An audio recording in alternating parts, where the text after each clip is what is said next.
Hey everybody, welcome to another exciting episode of Not Safe for Wonks.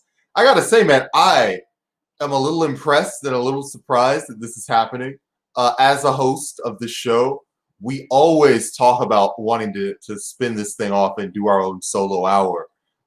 And what's happened the last week has been kind of wild. Listen, some of y'all were here Wednesday when we had Miracle and Kendi and Tempest and Deanna all on the show, and all of them simultaneously had technical problems. So that kind of sucked.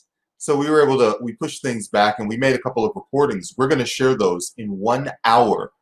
So at 5, you're going to get to see this entire episode that we laid down and just like some real good game on tenant organizing, on community organizing, on single motherhood, on just like political actions in Atlanta and poverty and being in the middle of this city and some of the levers and institutions. It's all like really good ATL kind of content. And we're going to go into all that in 1 hour. I obviously, before we even get into that, just want to say, hey, look, we wanted to pull off all that technical stuff. Sometimes stuff happens, and even when you see these interviews, like we all look crazy on the interviews just because we were working. Like all of us were just out doing other stuff at the time, and Tempest and Miracle were like coming back from an appointment, and they were able to squeeze us in. So I felt good about that. Anyway, today we've got a lot that we want to hit, that we want to cover. I want to talk just a little bit about housing justice and tenant organizing off the top of the show, because there's a lot of interesting stuff happening in Tacoma, and one of the leaders in the Tacoma housing justice movement has hit a snag in the road. I want to talk a little bit about the systemics of that kind of stuff. I want to talk about this Star-Lord, this Marvel superhero stuff, not for too long because there's more important stuff going on, but at what stage do you guys demand more from these multi-billion-dollar corporations? Like at what point is like that mid 2000s of like they were kind of gay, but it's in the author's notes published 5 years after the original piece of work was released. Like how long is that going to be all right with and for y'all? I also want to talk about the Medicare for all floor vote, where we are separating the true leftists from the soft, gutless libs. Obviously, true warrior for the left, Jimmy Jore, versus the lib, AOC, who is single-handedly denying us Medicare. We'll get into that. We'll figure it out. Workplace organizing. I want to talk about some of the stuff DSA is doing. Because it's kind of interesting. And I think that, some of these things that we all as organizers put into place as like an emergency measure during COVID, like some of that stuff's just going to stay. Some of it's going to stay forever. In the same way that our economic system right now, some of these cutbacks, some of this austerity that people have been going with and polishing off, it's not going anywhere. These bad consequences are going to be with us for a long time. But some of the good is going to stay with us too. So I want to like talk with y'all a little bit about that, break it down with you. And there's also a woman that's getting married to just a piece of equipment. We're going to talk about that. Listen, it's your show as always. This show is a little bit different than most YouTube ranting shows because we've got a comment box, and whether you're watching on Facebook, watching on YouTube, there's one person that's watching on Twitch. I see you, Twitch person. No matter where you are, you can leave a comment. It'll pop up in the box. If it's good, I'll read it. If it's kind of good but not relevant, I may read it later. If it sucks, I'll probably ignore it, just to be super honest with you, because I've got to entertain the people. This is not just your personal soapbox. This is the people's platform. This is the people's channel. This is the people's station, B103. Now give me my money. Speaking of people who need money, Kenzo, what's up? You timed that the perfect time. First of all, I know you're somebody who needs money. Class time. Kenzo Shibata is Sundays. And kind of, if you like this show, you'll probably also enjoy Class Time because they do a lot of Chicago stuff from a Chicago perspective, but they also try to talk about the struggle on a national level as well.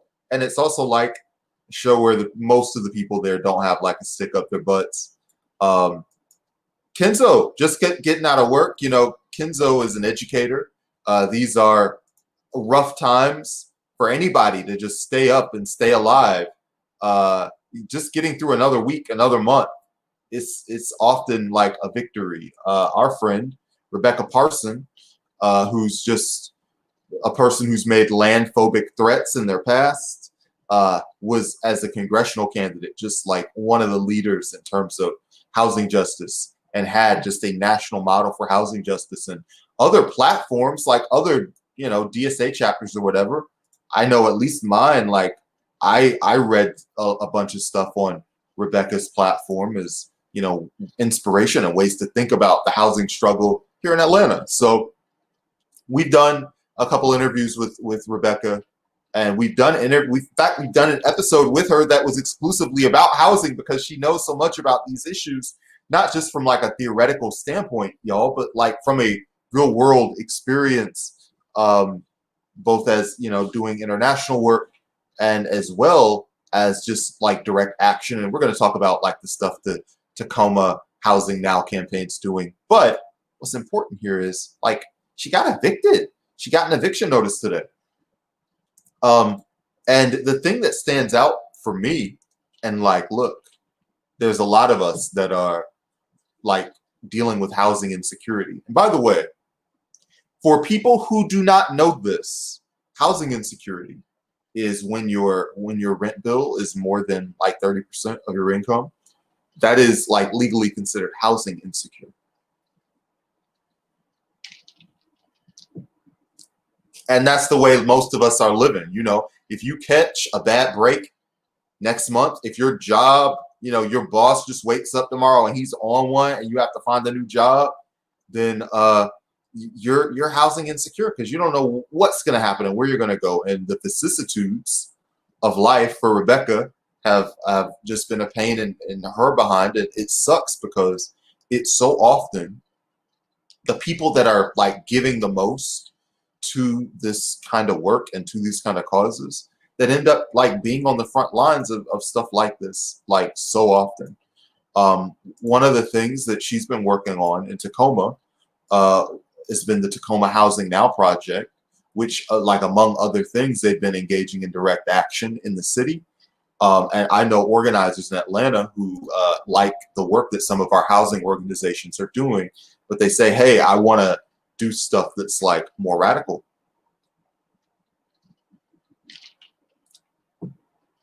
And there are like national models for how to do that kind of more radical work in housing in terms of like stopping evictions from going through.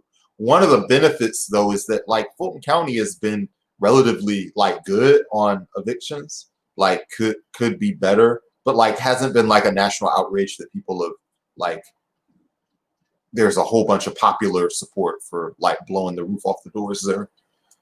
Deanna Nash, hey, what's up? It's good to see you on this this chat room. Listen, we're gonna air your interview in like 50 minutes. And as I told people, like we look crazy in the interview because like all of us were in the middle of going to stuff and like doing other things inside the city.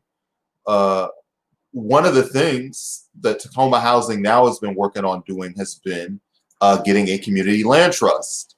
And they have been occupying intersections. They also occupied an abandoned middle school that just hadn't been in use by the city. And they're like, hey, it's homeless people out here right now. And I'm from the South, and like we have like a couple of bad months of winter per year.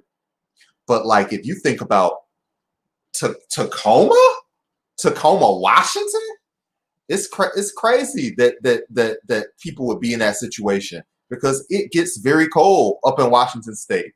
Anybody that's lived there can say that as a fact. Mimi, what's up? Miracle Fleck, y'all are gonna hear from Mimi in like an hour. really 50 minutes, and it's incredible. She's just one of the coolest people that I have worked with, and it's just somebody who, and in fact, like in a couple minutes, I'm gonna like talk about my experiences working with them, just because like we got an hour to fill, and I know talking about these folks is a good way to fill it. Ascend Atlanta, they're all just super cool people.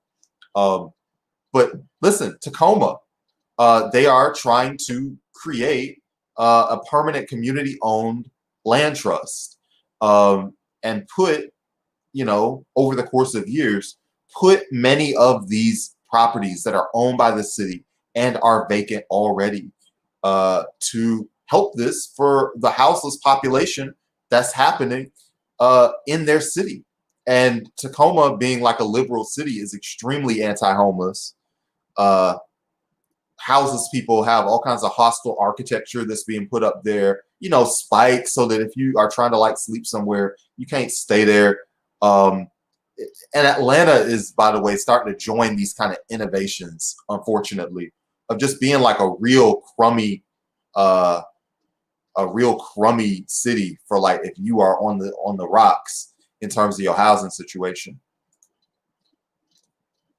It's very wild. But and obviously, I don't like, if you're a housing organization, talking to them and hearing and thinking about these police defunding issues, it's impossible to think about anything else when your city is raising millions and hundreds of millions of dollars, and you know that there's some other governmental entity that's not doing a whole lot of good for people that don't own property in the city, and that's like a small, what percentage of people in Tacoma own a condominium that they need like a cop to run people off from because it's going to lower their property values? Probably not that much at all. So in Atlanta, the situation is the same.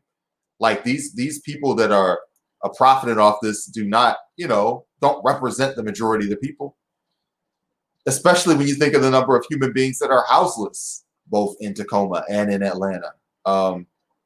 It stinks. So that's the kind of work that she's doing. And if you want to join TAC Housing, Rebecca's one of the people that are working on that, organizing on just like housing rights in her city. And I think that's really rad. And we have like literally, we got just housing justice movements in Atlanta as well. And we're going to talk about that again in 1 hour. But I want, while y'all are here, to look for ways to donate. And if you go to notsafemedia.com/ascend, that will take you to a donation link where you can help out Ascend Atlanta, which is doing, connecting mothers and parents to resources that they can use to just help survive in Atlanta, where money's got to stretch to a ridiculous degree. Hey, what's up? It's good to see you again. Hello. What's up? We gotta make sure that the next time we are doing this interview in better conditions, in better circumstances, in some better lighting. All of us were like, no, y'all were actually on the streets that day that we recorded. Y'all were doing it to it, and I was in the AC, which I love for myself personally. But yeah, anyway. And the first inaugural event that they're having is Winter Fair for Working Families. It's going to be the 19th of December. It's going to be at the Georgia Beer Garden. If you live in Atlanta, you know where the Beer Garden is, because it's like a cool place where cool stuff is happening all the time. And they are open just by appointment because of the pandemic. So what's going to be happening is you come by. We all wear our masks. We remain social distance. You have a drink. You support one or two of these little marketplaces and pick up some community resources. And we're just going to have like petitions for stuff that's going on in the neighborhood. We're also going to have just resources in terms of lobbying your local state and local authorities for, assistance and things like that. So it's going to be a very good event. And it'll also be Ascend's inaugural event. So hopefully they'll just be able to talk a little bit and share some of their vision You're going to get like a small preview of that in about 45 minutes as us, the show team, gets together and works on interviewing some of these folks. Miracle Fletcher. Listen, I wanna just quickly plug everybody before we get into some of this stuff that's happening with AOC and Jimmy Dore and that whole struggle, that whole session. Miracle Fletcher is One Loud Voice One on Twitter, and she is rad and only has 53 followers. You will get to say that you were one of the first 100 people to follow Miracle Fletcher, who is going to be like a legend in this city over the next year, along with all these other folks who I'm going to be putting y'all on with all year long. We're all doing good things around here. So take a minute and add Miracle to your follow list. You also want to follow Kendi. She's at Jujube _ You want to get in on this. These are just good follows because you're going to be staying up to date on just the movement in Atlanta because these are all very cool people. Tempest, you want to get on that 27 follows. We've all got to work on just improving that entire vibe. You know what I mean? Now, I've got sound. Someone sent me a text saying there's no sound. Whoa, y'all are going to scare the hell out of me out here grinding on this thing. Hold on, I will put this up just to be sure. Where is everybody? Everybody's on YouTube. I will comment on the YouTube.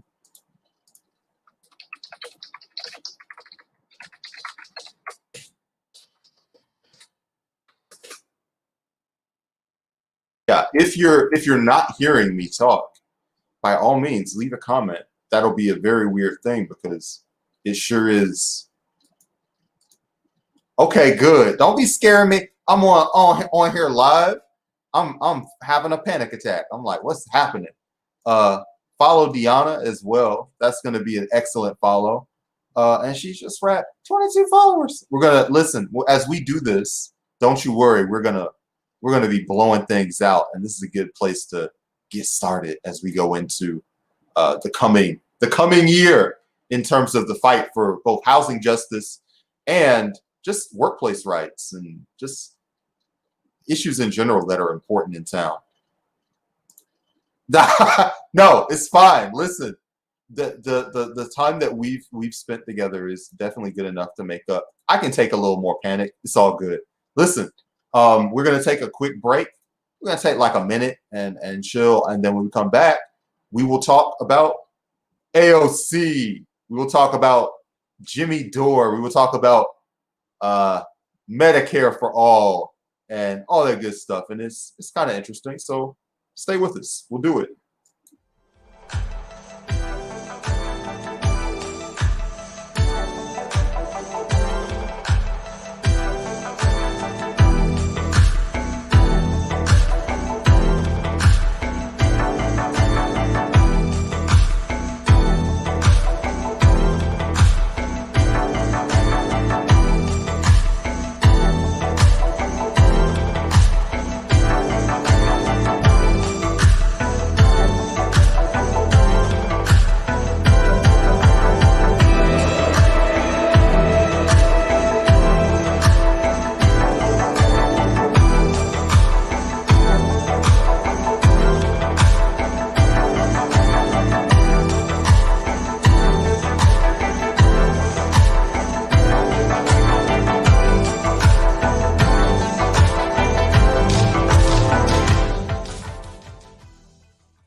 I'm back. Let me tell y'all from the gut. Let me tell y'all from the chest.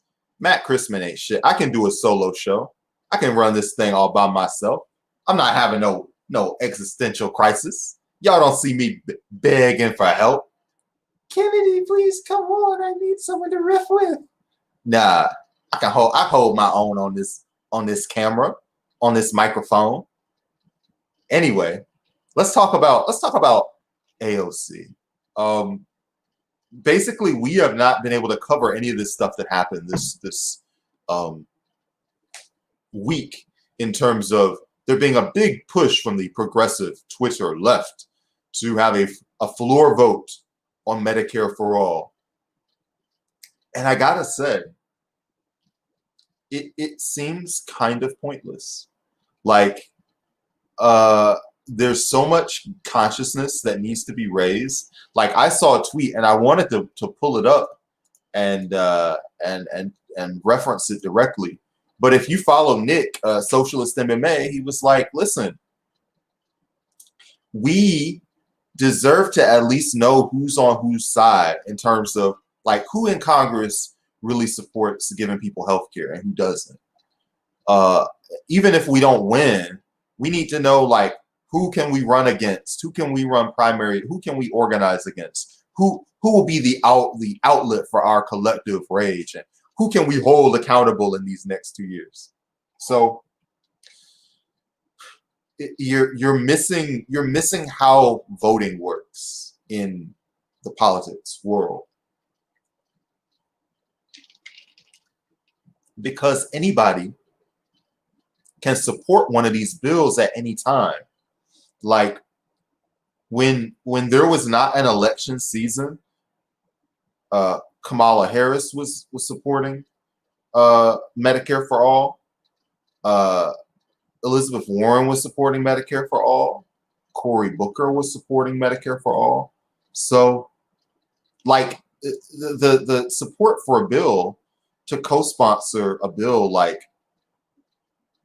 2 full years from election season, I guess it kind of helps, but also you can just literally ask people to their face what policies they support. They'll tell you. Like you can ask Asa, he's like, no. Are you worried about people who are pretending to support Medicare for all but aren't actually willing to vote for it? Forcing a floor vote is not going to even impact that or change it, because look, if you are somebody who, you know, the people in your congressional district really want Medicare for all, but you know, you personally, you have donors and you're like two-timing it, all you have to do is get on Calendly and get on Nancy Pelosi's Calendly and set her a date and be like, hey, look, between you and me, I don't really support Medicare for all. The corporations have some tension with me for, you know, talking about it. But, you know, I understand that it's not something that we can do now or need to do now.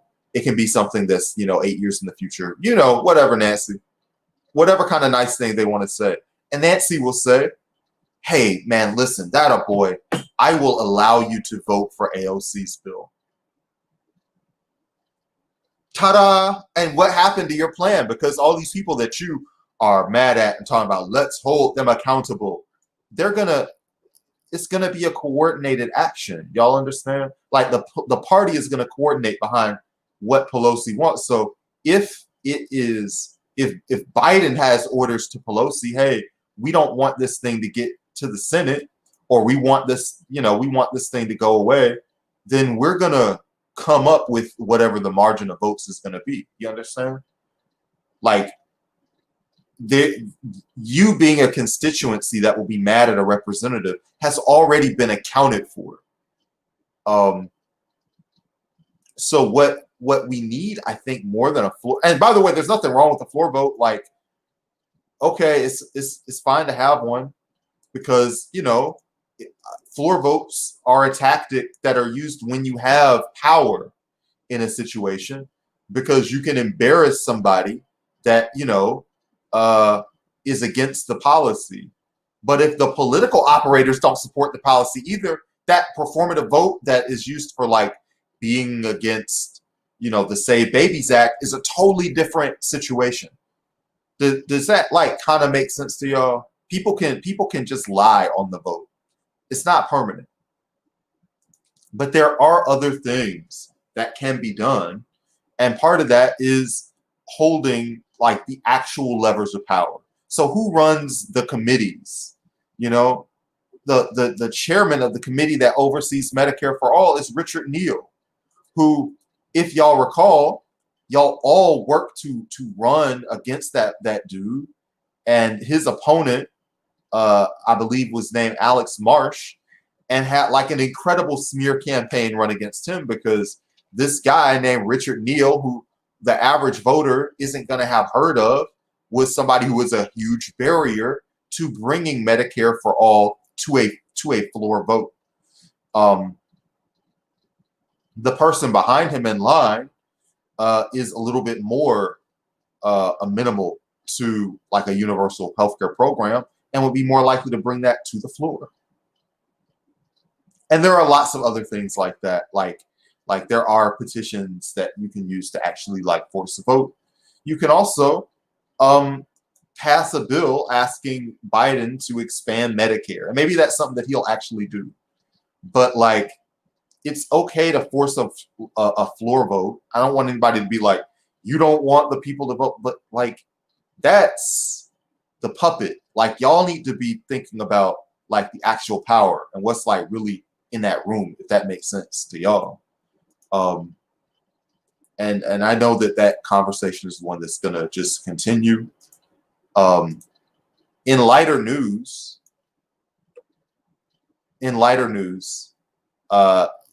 Star-Lord is polysexual now from the Guardians of the Galaxy movies. I don't know what this means for a PG-13 film where, like, just what I've seen of PG-13 films, they do not tend to do in-depth portrayals of alternative sexualities.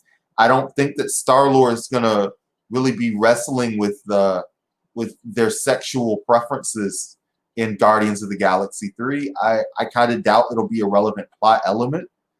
Like maybe in some auxiliary piece of literature one day. But like it's material that is at some point pumped up the fandom, and it was like, yeah, my fandom is valid. And look, there was a time, folks, there was a time when if you were, a marginalized person, you were a colonized person that was into science fiction or television or any of these properties, you had to make stuff up because you weren't involved. You were not represented. Like, when you think of slash fiction, that doesn't that have its origins in Star Trek? It was like, and if you're a gay person in the 1960s, it's not like you're being featured on Star Trek. It's hard to get, you just getting gay people featured on Star Trek right now. And it's the year 2020. It's the Jetsons era. So it's funny. It's just weird. But listen, does it still pump up the fans? Like, are there people who are more interested in Guardians of the Galaxy because the character of Star-Lord is textually poly, but also like it's an action film. Like, I don't like, it's great for fanfic fights. Like if they're breaking down, like, I don't know what's happening in the fan fiction world. I have no idea. Yeah, I don't know, but maybe someone is pumping their fist that's in a message board.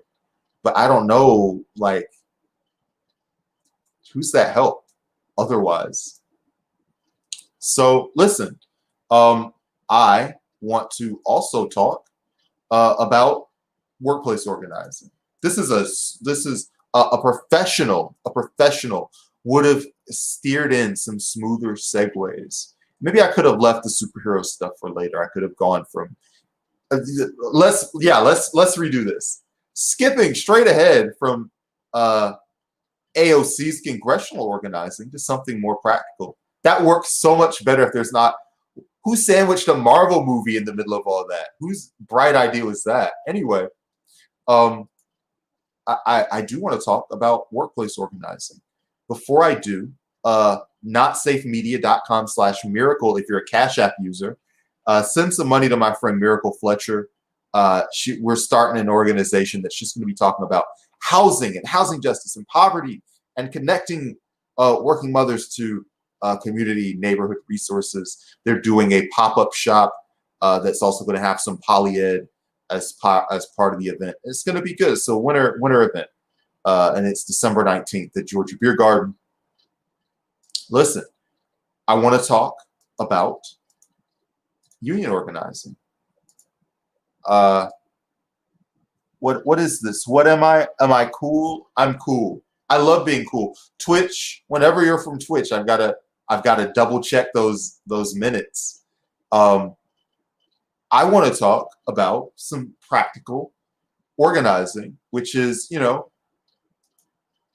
we talked about how it's hard to make ends meet, and it's hard to make ends meet when you have to worry about like keeping your job. And when you are worried about that ultimate fear, losing your home, you feel that pressure, and it leads you to do stuff at your job that you might not otherwise be comfortable with. And the people at your workplace might not be comfortable with as well.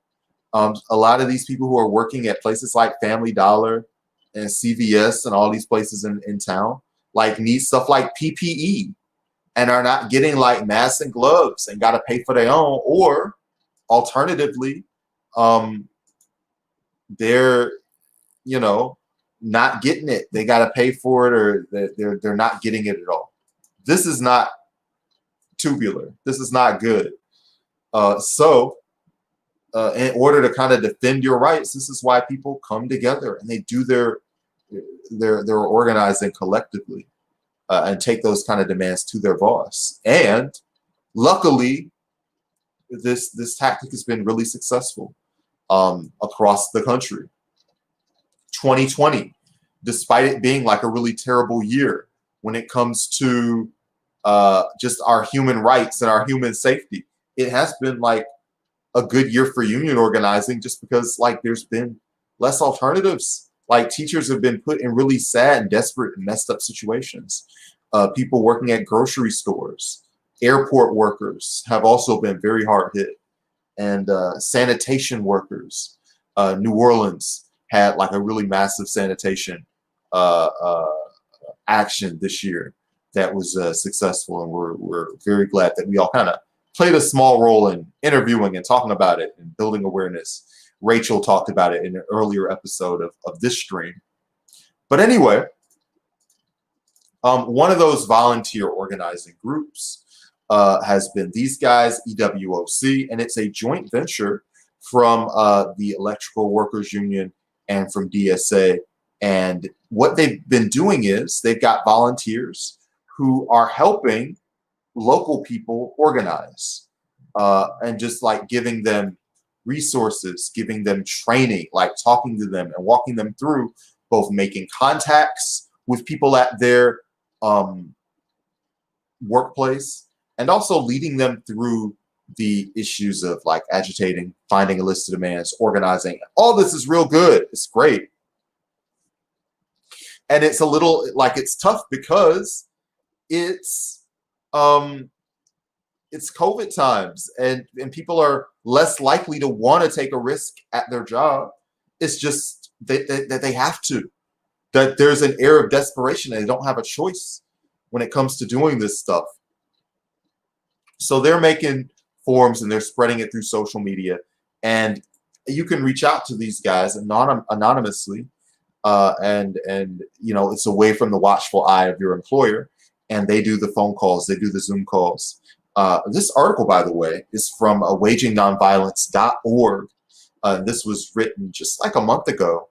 Wagingnonviolence.org is just a really good website, long form journalism.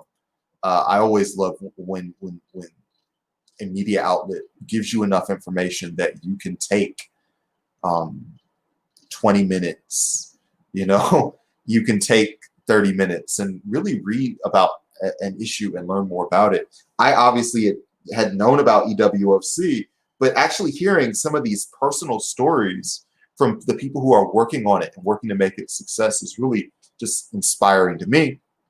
But anyway, they build up that list. They get, the relevant people that they need to contact. They make a petition or a committee, and then they just start, planning around actions. And look, if you are interested in doing this kind of work, well, first of all, I know that National DSA is working on organizing that. And alternatively, in addition to that, find your local chapter, because labor is a lot more than starting a union. And I know that when we talk about workplace rights and stuff like that, there's always somebody that talks about how unions are the most important thing. And look, it's great when you have a large group of people that are on the same page in terms of how they are being treated at their workplace, because you've got to remember that the workplace it's like a third of your life. You're sleeping for 8 hours. You're trying to squeeze in the rest of your life into 8 more hours.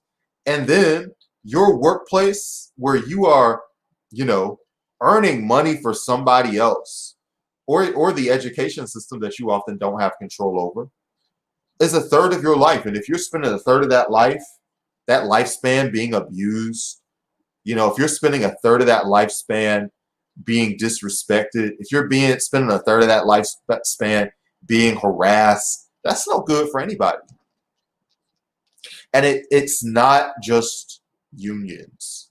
You do not need to be in a union for you to have rights in your workplace. And the reason why I say that is because a lot of people think, oh, I couldn't organize a union, so I got to take mistreatment at my job. And that is not true. And one of the things that helps with that, and often unionizing is the final step to having like a formal outlet for your grievances. But also, you have the ability to bring community attention to mistreatment at your workplace. You have the ability to get other workers to protest something with you. You have the ability to leverage the media. And while, it can sometimes be hard to get stuff into mainstream media, independent media is always looking for stories like this. And we get attached to it and we do our best to push this out. Listen, if you're still watching this, hit the thumbs up button. Hit the share button if you've got something that you can retweet and pass along, by all means, because look, I'm doing this show by myself, so my fingers aren't moving. I'm not doing a lot of controlling back and forth. So every little bit helps, and we really appreciate the support. And if you want to give some support today financially, notsafemedia.com/send will take you to the PayPal link for Miracle Fletcher and her organization. Or you can go to notsafemedia.com/miracle, and that will take you to the Cash App thingy, which is great as well. So anyway, going back to this, talking about the EWOC. You do not have to be in a union to have workplace rights. You have lots of places where you can go to get leverage against your boss. And the media is one of them. It can be, mainstream media. It can also be just local independent media, because there are podcasts that will share your story. There are streamers that will share your story. There are shows that are on regular radio like NPR that are on, publicly run frequencies. There are college stations that'll run your story. And a lot of these employers that are ripping people off, they run at the first sign of trouble. Even if they're a national group, even if they're a national chain. Taco Bell workers in Michigan getting PPE, they're getting paid sick leave. Get Jimmy John's, they're getting, they're getting sneezed on. If you go to one of these restaurants like Subway, and you look at like the little glass that they have, it's a skinny old glass. It's not good for nothing. It's not really helping nobody. So if you're in an unsafe environment at your job, then you need to not just take that as a fact of life, and not just take that as, well, if I speak up, my boss is gonna fire me. Because again, these folks they are dipping out at the first sign of trouble. Um, Chain grocery store in Texas, Sprouts. That would be like, I'm in Atlanta. Like if you were to think of like a Publix, that's a regular place, and they just wanted like, hey, you can't have unlimited people in the store coughing everywhere, and they asked for it and got it. They also wanted, are you at a workplace and you're not getting PPE? Because look, Sprouts is a large chain. Somebody from Atlanta said we have Sprouts here. I've never seen the Sprouts in Atlanta. So even if but like Sprouts is a large chain, regardless, is my point. And no matter what the size of your organization that you're working for, okay, they're apparently in Smyrna. They would be in Smyrna, but that's cool though. Listen, no matter where you're working is my larger point. Although that is good that we have Sprouts here, and thank you for that information. You don't have to be mistreated at your job. And you also, if you're not at a job situation that you feel like you're being mistreated, you can always like help organize stuff like this. And listen, you do not have to be a lifetime organizer or anything. Can you write? If you can write, I guarantee you they need somebody to like send follow-up messages. They need somebody to send emails. They need somebody to send phone calls. It's like small tasks that make, organizing this kind of stuff like work and worthwhile. And if you're somebody that, is sitting at home and you're frustrated about your own situation and you pitch in, and suddenly people who work at your neighborhood grocery store now have some masks and some gloves, so they're not getting coughed on and having to take all that. That's a very good thing, in my opinion. So if your local, organization is not doing this kind of stuff, first of all, don't be the person that says, "Why aren't we doing this?" Look for opportunities to help. And if you go to anybody that's in any kind of grassroots organization and you say, hey, we should be working on this and I want to help work on it, but that goes a long way, because unfortunately we can be surrounded by people who are real negative and will be, why aren't we doing this? Like they want the feeling of being associated with a work and don't necessarily want to do it. I don't want you to be one of those kind of people. Now, well, here's the thing. When you deal with people, and boy, hold on a second. Let me breathe for a second.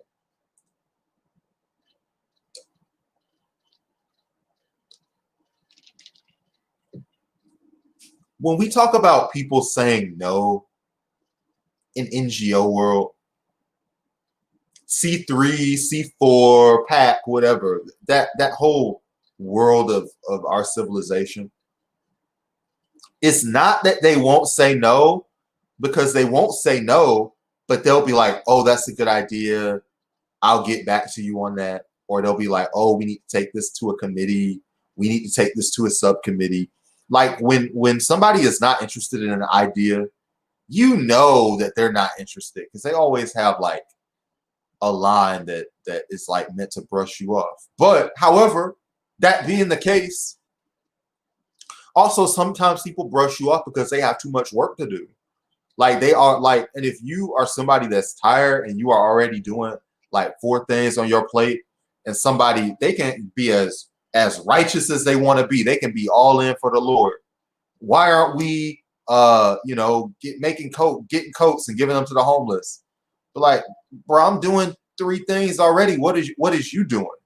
And online, when you ask people, hey, what are you doing? People take that as an insult. Like they are really upset when you ask, like, what work are you involved in? And I will not say that, like, number one, to flex good boy points, because like ultimately, let me tell you, man, just as somebody who does this and is really tired, or I could stop at any time. I could be like, yeah, man, I used to do that. Now I'm just trying to get money. I'm trying to take care of my family. If somebody were to do that, I'd be like, well, this is hard, stressful stuff. So, I'm not saying it to like be better than nobody, but like I also want to understand, do you understand the practical realities of what we're doing, right? So like if somebody is on Twitter and they're yelling at me and they're talking about um, why aren't you doing such and such work, or they say, oh, I'm really too busy to be organizing with all that other kind of this and that, then like I had somebody on Twitter who was yelling at me about this thing about, organizing around the elections, and you don't need all the help you can get to work in the Senate and John Ossoff and this and that. And I'm like, yo, have you done any of this work? Were you doing work during the summer with Black Lives Matter and with those people? And when I say Black Lives Matter, I do not mean the Black Lives Matter PAC or Black Lives Matter the organization, but just that entire movement.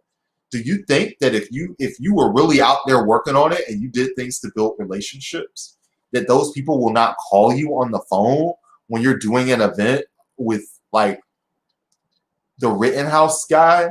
Like they're not gonna like physically call you and be like, what the hell, dude? And do you have a good answer for that? That's not like, it's really important that John Ossoff wins this election. Like some of y'all that think y'all have got this shit logically figured out, just don't. As a matter of fact, I've gotten through this entire show. I have not even cussed that much. It's really incredible. A no is a no where I live. You live in a real place. You live surrounded by real people. Unique username. I'm talking about the fake world where it's surrounded by fake people. And fake people don't usually tell you just no. They just try to wait until you get tired of asking. Like, like to just be real with you. Like people will just try to tire you out instead of just saying I have these concerns, because that might lead into an argument where they'll look bad and they feel like, hey, I want to get my W, but I also want to look good. But anyway, EWOC, it is 6 months old. It's 6 months old. And they've had like 500 workers that have been through organizing training, and they've got like 60 campaigns. They're just doing a great job. And listen, you do not have to be a salty union organizer in order to assist in any of this kind of work. And that also applies because I'm going to be spending this next hour that's coming up talking about housing issues.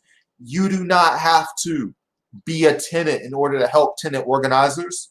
And in fact, I might cut the video and cut in and remind you of this fact.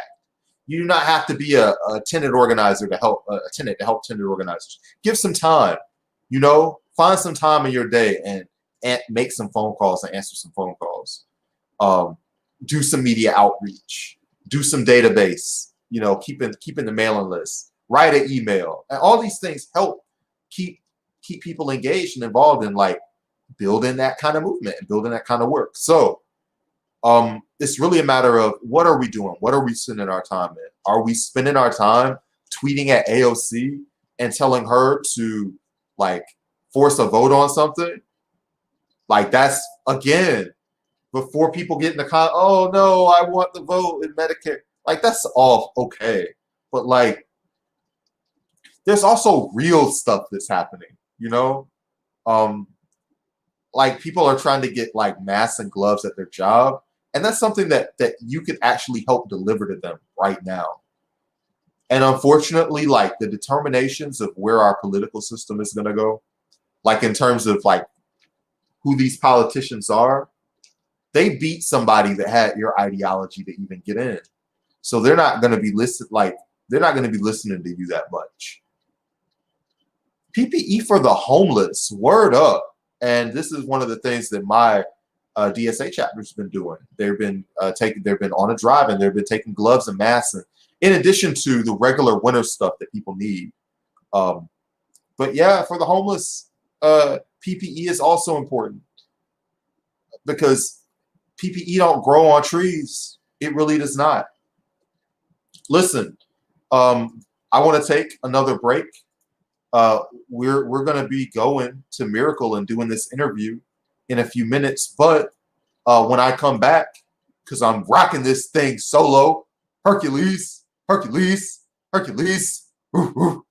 I'm going to talk to y'all about this person that fell in love with an object, fell in love with some equipment. And we'll also maybe talk about some stuff that's going on in Nigeria, just depending on how I feel, because that's some real dark stuff that's going on over there. We'll work it out. We'll figure it out. We'll be back in a minute. Thank you. Keep watching. Keep watching. Do it.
So listen, the number one thing that I want us to take away from today, and we're going to be doing a whole hour interview, is coming up at the top of the hour.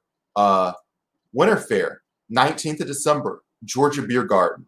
It's going to be held by Ascend Atlanta, and that's going to be their inaugural event. There's just going to be some community resources.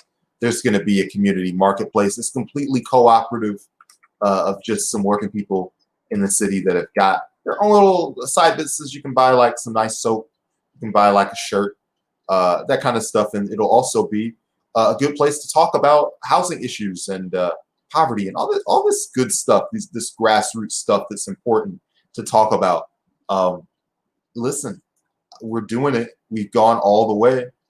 If you want to donate, the place to do that is going to be notsafemedia.com/ascend. That's going to take you to the PayPal for Miracle Fletcher. She's the treasurer. She'll take your money. And listen, we want to raise a few $100. We've got like $500 just in opening operating expenses. So every dollar counts. And these are folks who have come out of their own pocket, and ain't got it like that. People who have kids and families to raise, but just know how important it is to let that hand down and help somebody else up that's trying to also climb the ladder along with you.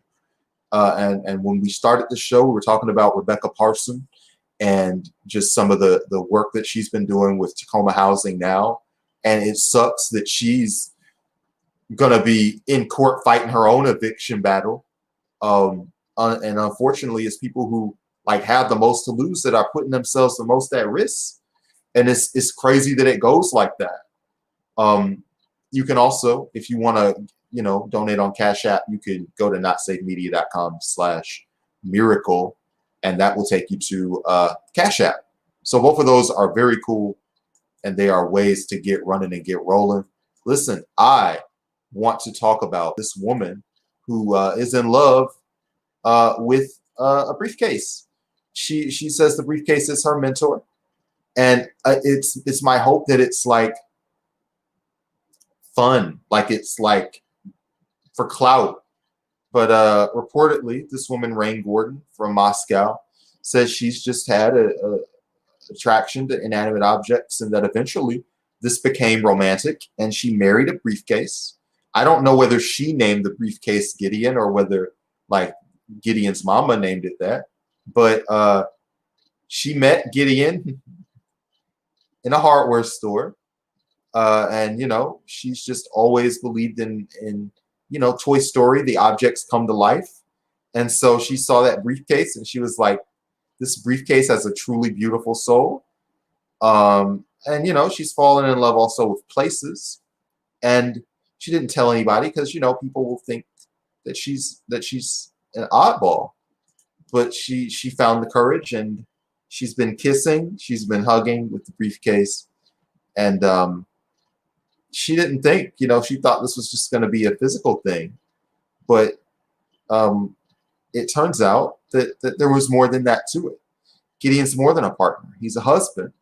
He's a friend. He's a mentor. And sometimes she feels like Gideon knows her better than she does. Listen,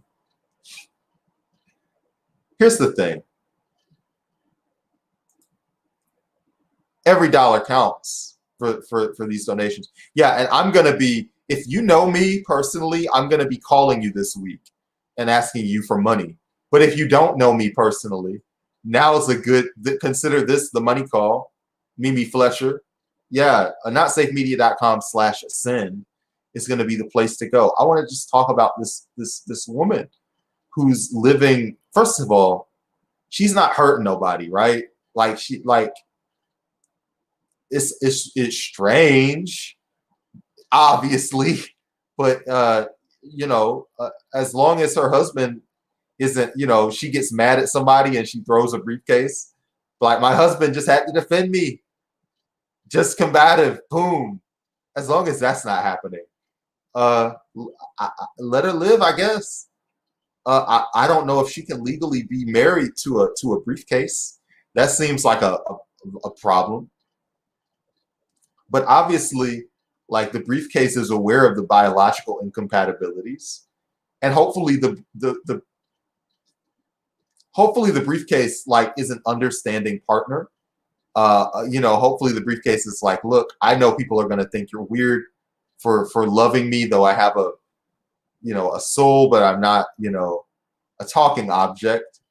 And you're really crossing boundaries for me. What if she gets divorced from the briefcase? Like, what if the briefcase is too buttoned down, too businesslike?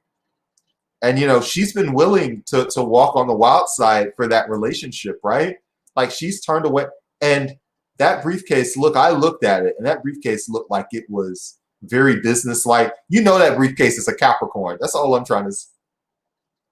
That briefcase is a Capricorn. And maybe that briefcase is just going to be too controlling, going to insist on good filing and things like that. We just don't know for sure. We don't know. I don't even want to make this a whole thing, but did y'all, I have this just on the list of topics. Y'all know they got rid of the videos on that other website that other people go to. That's wild. I think that there will be competition at that other website. Like, there will be fierce competition for viewers. I will not be part of that competition. But other people that go to other websites that I don't go to, I think it'll be fierce action that'll be going on there. Listen. Anyway, this has been, a 2-hour episode. It's a full, because, like, maybe you just started watching this and you're like, oh, I'm done with Brandon. It's been a good time. It's been real. No, we're not over. We're maybe halfway over. We've got this interview with Ascend Atlanta, and y'all are gonna meet just these super cool, dope, extraordinary people. I may or may not break in halfway through and just remind you of, what you can do and that kind of stuff. But good Lord, this is some dope content. So I want y'all to just chill out, enjoy it for the next hour. It's been very good. It's been very real. And remember, 9:00 p.m. Minecraft Monday. Join the Psychic Dolphin Garage team. They're going to be playing Minecraft. They'll try to have some special guests. It's night and it's good vibes. And there's some very cool constructions in the Psychic Dolphin Garage Minecraft server. So thanks for watching that, being a part of that. And now I'm just going to pull it up. Here's our interview with Ascend Atlanta. It's 2 parts, but it's 2 great parts. So please enjoy it. What for people? Because this is our first time talking, like, on a recording. So, like, what's your deal? What's your story? How's your life going? My life is going great. within the last couple of days, like even with the pop-up shop with our first annual, winter fair, it's just like so much good news has come out from around that, just, that thing, that it's like, it's overwhelming. And it's like, how do I process this? Because the opportunities was just like bam, bam, bam. And it's like, we have to jump on them or they're gonna, go away. So it's like, wow, we're just overwhelmed with the support that we're getting, even though we need some more support. It's just like the support that we've been getting so far is just like so amazing. So it's like, I feel like as long as we continue to do what we're doing now, it's just going to get better. Especially during this, which is supposed to be a hard time. And if you watch the news, right, it literally is a hard time for everybody. But even though it's a hard time, people still are finding like $5 or $10 to pitch in, or they're volunteering. Hey, I'll kick it with y'all for like 2 or 3 hours. So, and it's when times are bad that you need more of that kind of support. Correct. Before we get too far into it, I think we should take a little step back for the people who are watching and just sort of give some context here. Like, what's going on? Like, what have you been doing that you need the support for? Just tell us about what the tenant organizing situation has been like in the last year with y'all. Yeah. So basically, what Deanna made a couple months ago, around June, July, is so we had a couple of tenants that was with us in our apartments, which is Trestle Tree Village Apartments. And they had been there for a couple of years. I think back in 2017 or 18, they started a tenants association. So around June or July is when, like we just started talking as neighbors and just started expressing some of the things that we had been going through as far as how the management had been treating us. So it was like, wow, you guys are going through this. We're going through this. We've already had the tenants association. Let's just go ahead and, push this even more. And we're like, okay, great.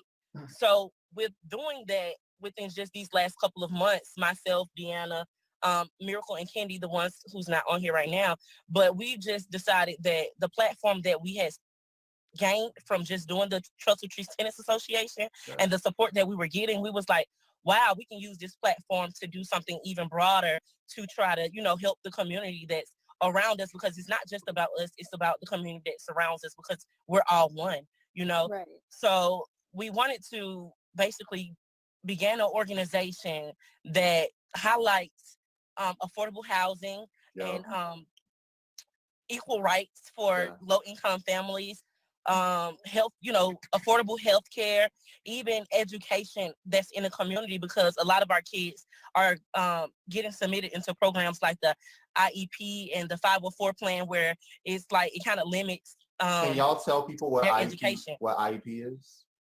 IEP.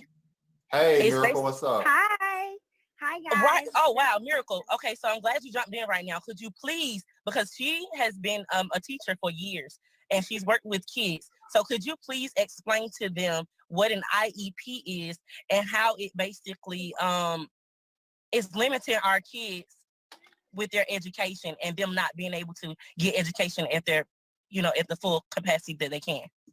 Okay, hi guys. I'm gonna chime in. Just to kind of piggyback off what Tempest was just saying. We started Ascent Atlanta to basically create more opportunities to advocate for things that we have identified within, just within our community that have been issues that, harm or, just doesn't contribute to the overall success of our families. And a IEP is basically an individualized education plan for children that have different types of disabilities, whether they're ranging from anything from ADHD, ADD, Asperger's, and things of that nature. Those children actually qualify for the individualized education plan based upon how they score and data that's collected throughout the school year. And basically a lot of parents that do have children that suffer with these type of disabilities don't actually even know how to go about obtaining like those resources. So part of the platform that Ascent Atlanta wants to roll out is basically the education program where we assist parents with advocating for education, for equality education, for better resources, different types of curriculums that will basically focus on the needs of each child or children collectively. So that was our plan to do that if we consider education. So listen, what is your background? Because you are an educator, Yes. but for people who are just meeting you today for the first time, how's it going? What's your background? So Okay. So I have a background in education. Like we just said, I've worked with children anywhere from 6 weeks old up until maybe like 12 or 13. I've taught at different schools, different early education schools, ranging from Bright Horizons. I actually was a paraprofessional for Slater Elementary, which is a local school here, part of purpose-built schools here in Atlanta. I am now an advocate for Thrive Atlanta, which is a group of parents that came together to form this amazing collaborative group where we learn how to advocate for rights. We attend board meetings and we make a lot of noise to just stand up for our children's education. So basically, I am just out here finding ways to advocate and make a difference in our community, because truly the change starts at home. And that's why we did create a SIN to get more input and effort in our goals. Yeah, go ahead, Rachel. Also, it might also be useful for our audience to sort of talk about Grant Park, which is where Trestle Tree is, because Grant Park is a historically Black community that has been like crazy. Really just been taken over by a lot of people moving from California, from Brooklyn, and up in the world, so to speak. And it has, I am sure, created some tensions for everybody. But I am a longtime community member of Grant Park. And I just remember when there was more Black people in my neighborhood. There was like more Black students in the schools around the neighborhood, such as Parkside Elementary School and Neighborhood Charter School. Now my daughter, I was the first graduating class in Neighborhood Charter School, and now my daughter attends that school as well. I remember when they cut the ribbon with Governor Barnes, and when they were asking like of parents of color and different races and diversities to come and be a part of their community. And now that there are new $300,000 homes, $400,000 homes around, there's none of that anymore. There's no more us. I feel like that we have been like excluded, sort of. They don't reach out, like the community members don't reach out as much as they used to. Some do. Some are trying to see why we don't reach out ourselves. But I really do see the divide. I see the difference from when I was 5 and now I'm 24. So I don't like it, because Grant Park was an awesome place. It was awesome. Love to be there. Love to walk around there. Love to walk to the zoo. My school constantly took us to the zoo. I remember when I was even talking to a parent about getting my daughter enrolled in my old elementary school, and she was just like, it is not the same. And this was a white woman. She was like, it was not the same. Yeah. None of this is the same. I just don't like this gentrification thing. It uproots families from neighborhoods they've been in for decades, for generations. I don't like it. Yeah. And y'all are in like an island. Like, for people who don't know the geography of the city, like Trestle Tree Village, like the neighborhood and we're right is dead smack in the center of one of the nicest neighborhoods in Atlanta. And I feel like we are literally in a whole nother part of town once I cross the gate. Right. Like, it's like we got our own reality TV It's like show you're in the middle of the neighborhood, but at the same time you're isolated. Right. Which I'm not sure how many people know that feeling, but it's not a great feeling to feel like it's like being in a room of people and still feeling alone. Right. If you understand what I'm saying. Feeling unwelcome in your own home. Right. And what I feel like is that there's been a stigma or a stereotype set around the kinds of people who live in communities such as ours. Because we're equal. We're all equal, and we all deserve the same opportunity. Some people just need that chance. Like, if people have a chance or an opportunity to do what they want, I'm sure a lot of people will take it. But if you don't get that opportunity or chance, it's like sometimes it's one in a lifetime for some people, you know? And part of that has just been like ringing the alarm bells on things. Like, a lot of people know about like what's going on that side of town now. Right. That didn't know about that this summer Yes, Right. Yeah. most Right. definitely. I think that a large part that is a contributor to people actually knowing, and I think that was the main thing for me when I entered into the venture of being one of the leaders in the Tenants Association in Trussell Tree, was basically allowing people to know what's going on, because I felt like, and we all collectively have felt like silence was killing us. From the outside, we look like we are just this little, brick little community, and yes, we are, but it's almost like everyone says, we're isolated and secluded. We have gained a lot of support from a lot of the surrounding neighbors in the Grant Park community, even from just the Tenants Association. So I wouldn't just say like it's just the neighborhood itself. I just feel like mentioning what Kenny said earlier, it's just those hidden stereotypes that surround us, that we are people that don't want anything other than just to live off the system. But some of us are there from situations, circumstances. I know my situation personally was due to, my health. Healthcare.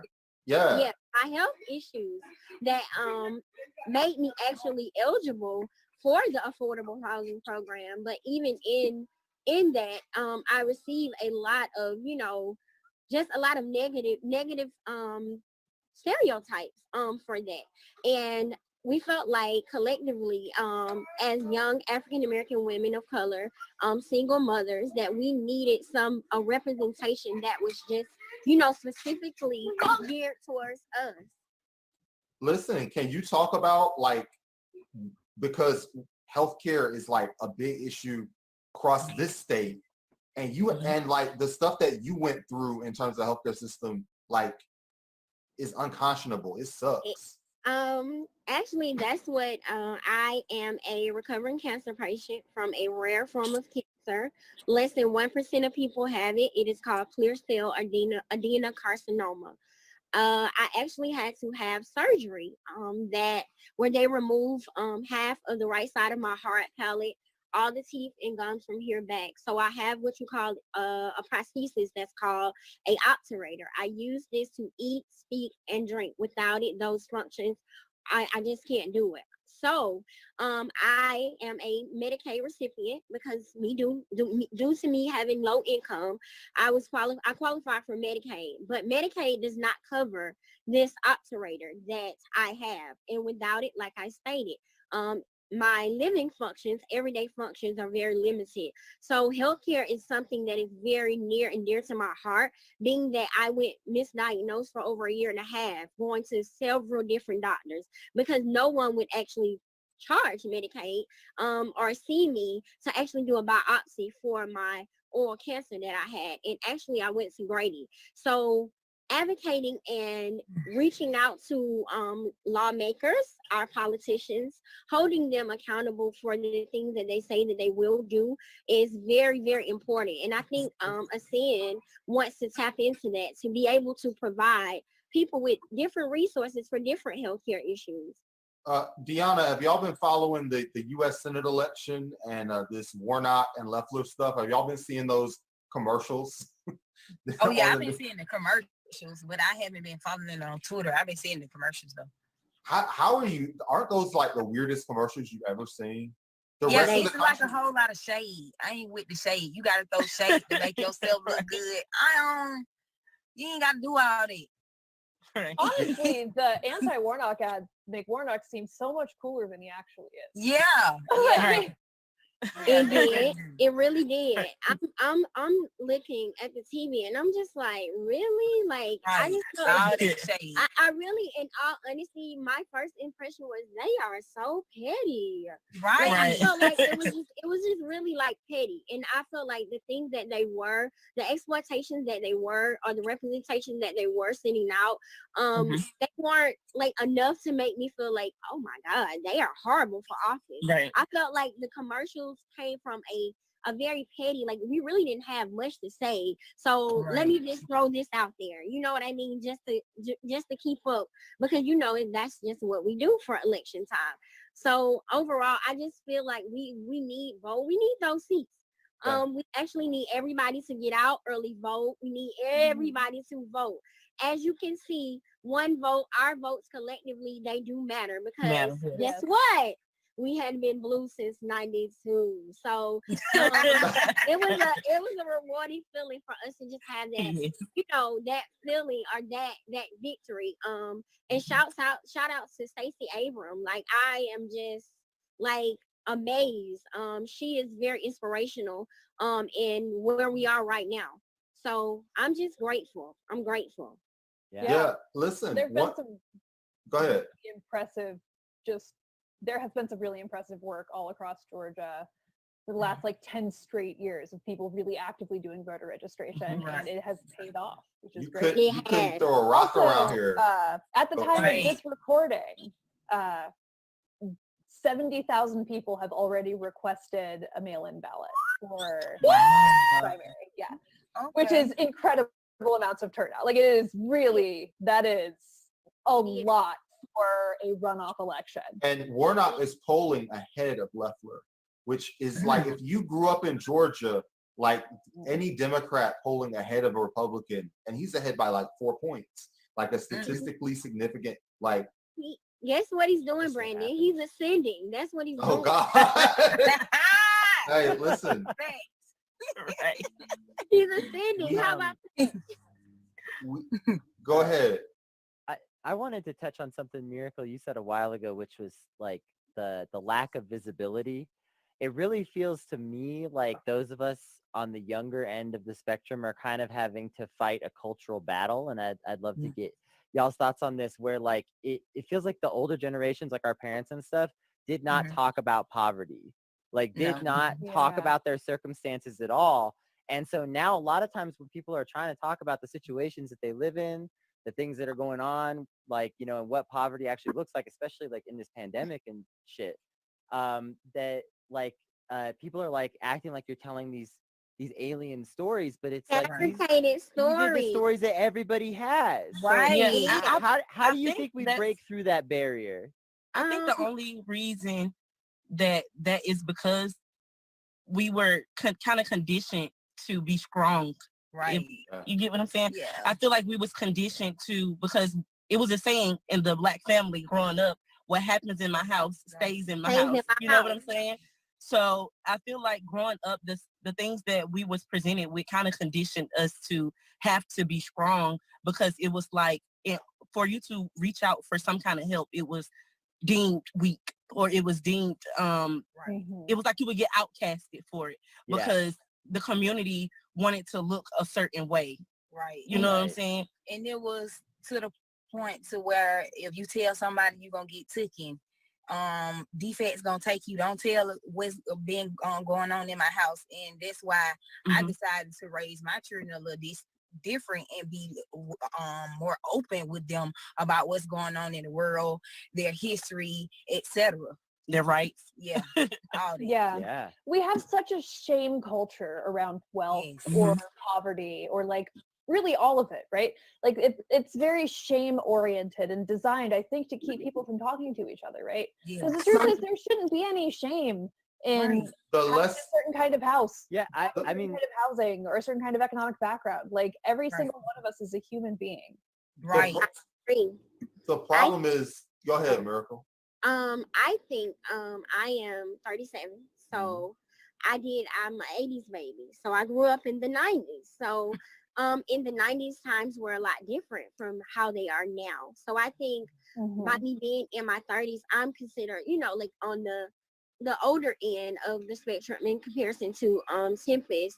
But I think Tempest, Indiana, and Kendi. But I think that people, like you guys stated, it's the mindset or it's the stigma that, you know, people are going to judge me, or people are going to talk about me, or, you know, you just don't want people to know those things. But I think what is going to be imperative is like things like us, people just continuing to just break those barriers, continuing to use their voice to be heard, continuing to just, like I said, hold the people accountable that are responsible for passing the laws.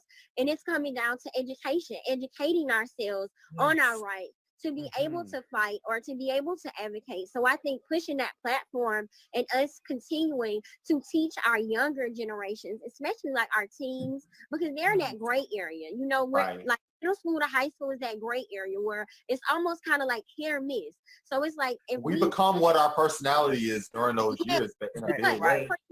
You're pretty much who you're going to be. So I think us implementing more programs where we do teach our youth that it is okay to stand up for their rights or injustices, that it is okay for you to ask questions when you truly don't understand something, and it's also okay to educate yourself. If you don't, you're right. Find out. So Yeah. teaching everyone to advocate and utilize their voice, I think, is going to be the strongest asset that we have as a human race in general. And one of the reasons why, like, it's profitable to make you feel embarrassed about that stuff is because they don't want you to talk about like how much you're making at your job. Because if you like a woman, they try and pay you less at your job. Or if you're black, they try to pay you less at your job, or they try to hold up your paycheck. So when people start talking about how much money they're making or what their hours are or any of that kind of stuff, it's the conflict of interest. You can learn for yourself what those conflicts of interest are. Yeah, and I think it's really interesting because it's who does this behavior benefit? You know, you have to really like examine that, think about that, and it's if your family is struggling, and I come from a Southern white family with the whole Victorian kind of values, very similar in a way of like, you don't talk about this stuff with anybody, you don't cry, you don't, you know, you look nice in every photo and you shut the fuck up. Like that was like the family I was raised in.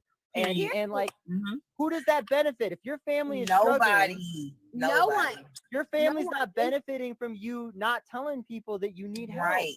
Because I wish I would have told somebody about it. I just believe that some people have a pride thing, and it also has something to do with I can say the racial divide and the corporate world, because people get sucked into believing that like insecurity. Yes. Yeah. And they feel like, okay, well, this house is my security. So I am not going to give up my roof over my head for the sake of this little bitty problem. I'll put up with this mold just to keep this house over my head and keep these people out my business. But when it comes to the corporate world, like I was somebody who worked for the corporate world, and they were all in my business, all in my wages.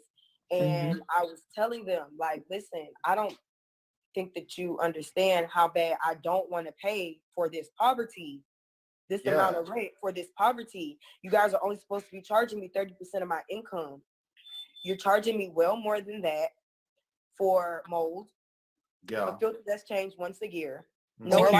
Horrible customer service. Horrible customer service. Horrible. I know my rights to the point where I'm coming in there because y'all charging me $700, and I'm like, hey, this is my tenant right. I have a right to have my rent recalculated, and y'all ban me from the rental office and say that I made a bomb threat. They always got something funny to make up. Wow. Good luck finding evidence with that one. Being educated. Right. It's horrible.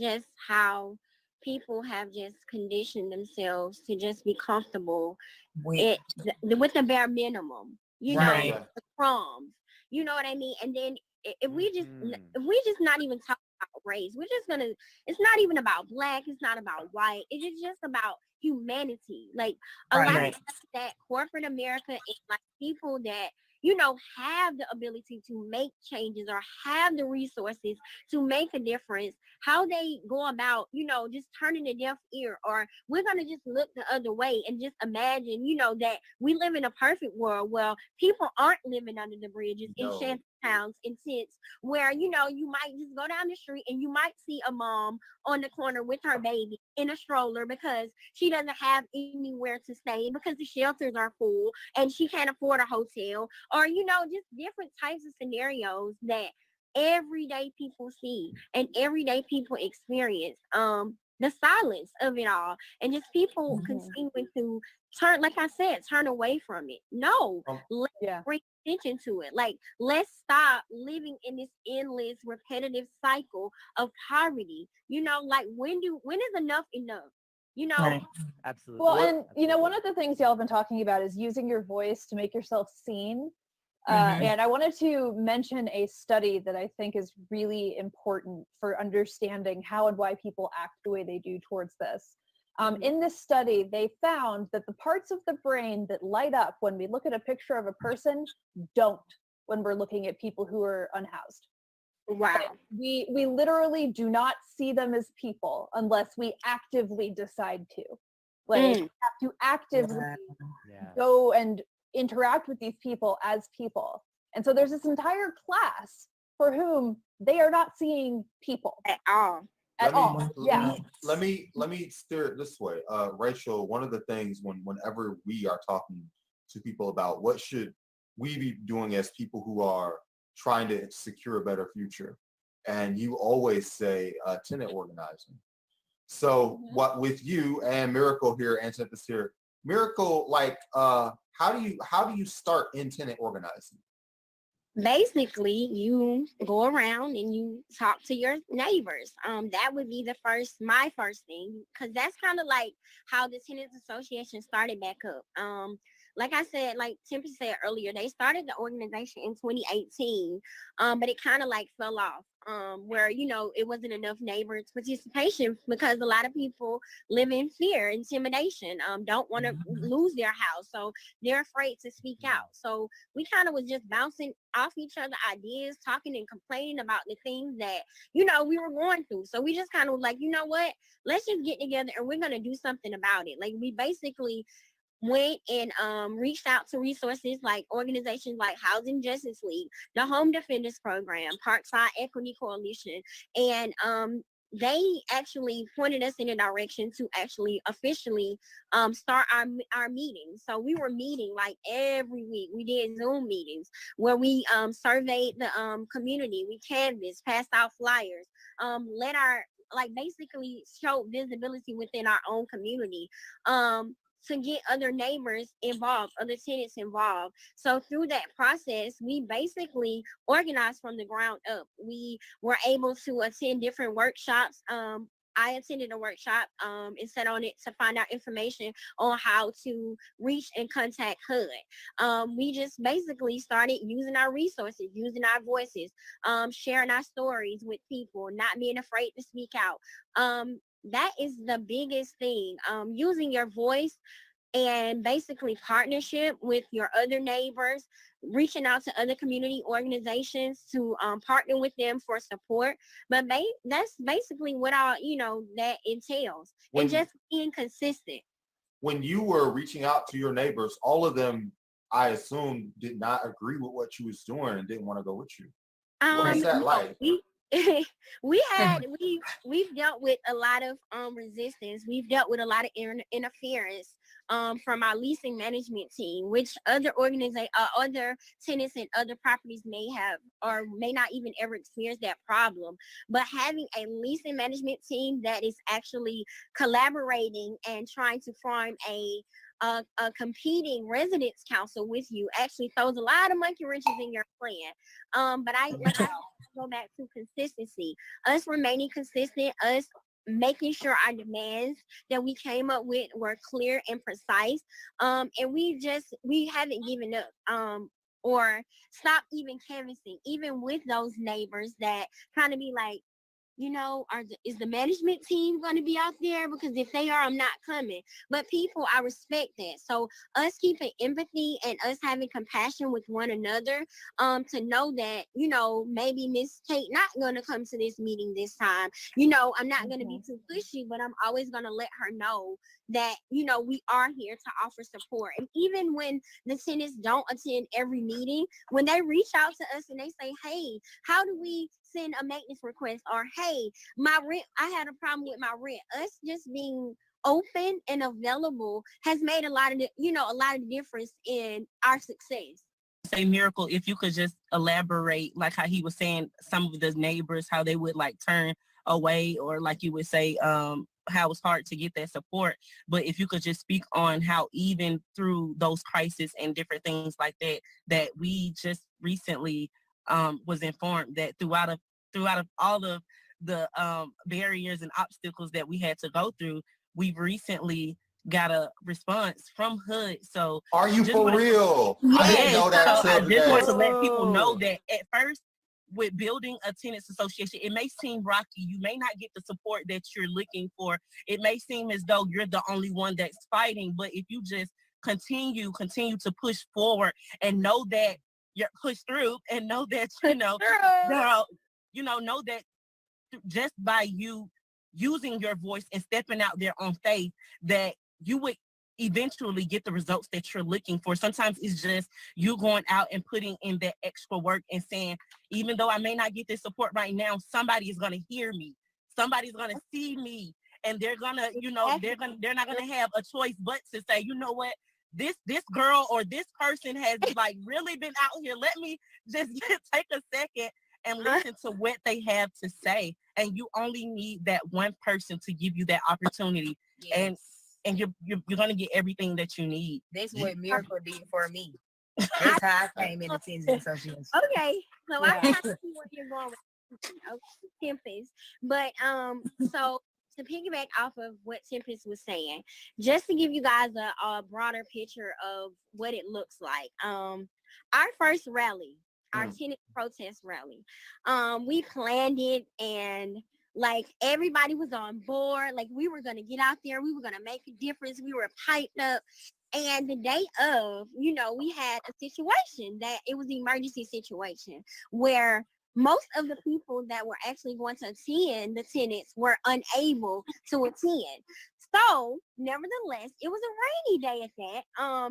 Me and Valissa Sims, we actually went out there. It was Valissa Sims, me, and maybe like two or three other tenants that drove in their car. But we actually put on ponchos, got our umbrellas, and we went out there and we still marched. But the feeling was just so like rewarding, and we had the kids with us. So even from that one incident, we made our neighbors realize that we were there. So now everybody wheels are turning and they're saying like, what's going on with Trust or Treat? I heard they was making some noise. So, and then I utilized the Next Door platform to reach out to our neighbors. So basically being transparent, being visible, reaching out to your neighbors, reaching out to local business organizers, and knowing like the first time that we actually got received the opportunity to speak on the radio, oh my God, I was like, oh my God. How Big shout out to them, by the way. Listen, yes. Showed up, turned up. Yes. So, I was excited, but I was nervous. And to be honest, I was even fearful of telling my story and, letting the world know my personal experience. But I looked around me and I saw like all of my sisters, and I mean this like from the bottom of my heart. I looked around me and I saw all of my sisters. I get emotional. I saw Tempest and I saw Deanna and I saw Kendi and Valissa and I saw Shakina. It's just a lot of us. And I am one of the oldest females out of our group. So, because I have had experiences in my past where I've dealt with homelessness, I've dealt with, like I said, healthcare issues, a lot of different things, that you would consider traumatic. And literally, I drew all of my strength from them. And I said, you know what, guys, I'm going to do it. Melissa said, okay, friend, I'm going to do it with you. And, I didn't turn down any opportunity that I used to speak or share my story or to tell people about what it was that we were doing. I'm sorry, I'm really emotional because like this is serious. So, I told them, I said, guys, guess what? I'm gonna use my voice. I'll be the voice. I just need you guys to stand behind me. I'll be the voice. I'm not afraid. I'm not afraid of Miss Johnson. I'm not afraid of what people are gonna think or say about us. I am tired of living in oppression. I am tired of our kids not having access to resources. I am tired of being cut off from services and organizations by our management team. I'm sick and tired of just being sick and tired. So me being sick and tired, this one voice, a person that uses a operator that has a prosthesis, my voice, along with the support and the strength from my girls, my sisters, my friends, I made a lot of noise, and my goal was to allow my voice to ring bells for people to be able to hear us. and know like what we're going through, and know like we are people that have feelings, we are people that want more, we are people, you know, that care about our children. We want a better environment for them, we want better schools, we want access to better health care. So literally change starts at home, change starts at your front door. So I'm grateful for the opportunity to just how did you feel when this HUD stuff came through? I felt like amazed because at first we didn't even know what the proper procedure was for a subsidy, how a subsidiary housing program to get assistance. So finding that information out and knowing that you go through the Fair Housing Council and you have to actually file a complaint with them to get a representative from HUD or your representative for your area to come out for complaints. Because right now, before that, it had just been management could just have free reign to do whatever it is. They were holding us accountable for everything. I mean, small things from barbecue grills to just bogus lease violations, unfounded fees. But my thing is, when it came to us learning what our rights were and learning to advocate and us organizing, they fought against that. So the more they fought against that, the harder we continue to fight and we continue to stand, because it made them afraid, because we understanding that we are empowering ourselves with knowledge, and by not only empowering ourselves with obtaining the knowledge, we're applying the knowledge. We're applying the things that we learn to get the results that we need from HUD to hold Monroe Group and the leasing management team accountable. You guys can hold us accountable for putting pictures on our wall and things like that, but you are infringing on our rights to organize, infringing on our rights to reach out to community resources and community organizations that assist us. So we armed ourselves with knowledge and we applied pressure. No, and listen, we can like I said, we can pass, so it's okay. Yeah, I'll pass. Like we'll just pass the laptop. I think it's a little bit easier for us. I look bald headed. All right. I'm sorry, Brandon. I'm sorry. Yeah, listen, we wanted to do a lot of this yesterday, but like the sun started going down. I'm not trying to like have y'all out here in the dark talking about this stuff. So I wanted to wait till like it was like daytime, and then we could talk about this event specifically. So okay. First of all, Winter Fair coming up on the 19th. Yes. Why do it? Why is it important? It is. Wait a minute. The devil is a liar. Oh, okay. I'm sorry. It's important because we want to raise awareness and exposure to a lot of the issues that our people are experiencing right now during this pandemic. A lot of the housing issues, and a lot of bring attention to a lot of the small business owners here in the city of Atlanta, because of course because of the pandemic, a lot of people have lost a lot of resources, a lot of income. It's to shed light on issues that people are dealing with, like I said earlier, issues with housing, education, healthcare. Of course, education is a major issue right now because a lot of the children are doing virtual learning, and you know, a lot of parents don't have a lot of resources. Internet has been a major issue. So us being able to provide that place where people can come and actually network and meet and talk about the issues, so that we can collectively get together and partner with other nonprofit organizations, other socialist organizations here in the city of Atlanta to come up with concrete solutions to address these problems that we're facing. When people think about like small business owners, they typically think of somebody that like owns a plumbing store or something like that, or owns that Ace Hardware. But we're talking about like people who already like have jobs and are trying to find like some independence in their life that's not tied to their workplace, because you can lose like a job like easily, and a lot of people did this year. Yeah. Basically we're trying to let people or give people the understanding that, like you said, small business owners are regular everyday people with regular 9-to-5 jobs that have skills or have a trade or a passion from anywhere from clothing. You know, we've seen a lot of people creating their own clothing lines, basically a lot of different quotes and things that we're saying. People are using that as ways to basically get their messages out, whatever it may be. So yeah, people that are working 9 to 5 jobs, single moms, single dads, or it could be 2-parent households. So Right. the vendors are ranging from clothing vendors to holistic vendors, people that have came up with their own holistic scrub lines, candles. So this is going to be an amazing opportunity for different people from different walks of life to actually collaborate and share those visions, share those dreams.